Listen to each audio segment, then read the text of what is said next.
అలా మా కజిన్ వాళ్ళ ఇంటికి వెళ్తే వాళ్ళ ఇంటి దగ్గర కొన్ని మొక్కలు ఉన్నాయండి, ఆయుర్వేదిక్ మొక్కలంట, చూపిస్తుంది.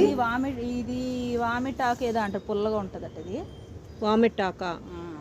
ఇక ఈ ఈ ఇగో ఇది అమ్మ పునర్నవాకు అంటే ఇదంతా మధ్యన ఉంది. ఇగో ఇదంతా పునర్నవాకు. తెల్లగలిగేరు అంటారు దీనికి, తెల్లగలిగేరు పునర్నవాకు.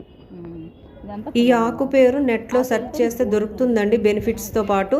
తను అప్పుడప్పుడు వండుతుందంట, చెప్తుంది. పప్పులో వేసి వండేస్తా. దీన్ని పునర్నవ ఆకు అని అంటారంటండి, తెల్ల గలిజేరు అని కూడా అంటారంట. పప్పులో అయినా వేసి వండొచ్చు, లేకపోతే ఫ్రై అయినా చేయొచ్చు అంటండి. మంచి ఆయుర్వేదిక్ ఆకులంట, లీవ్స్ అంట.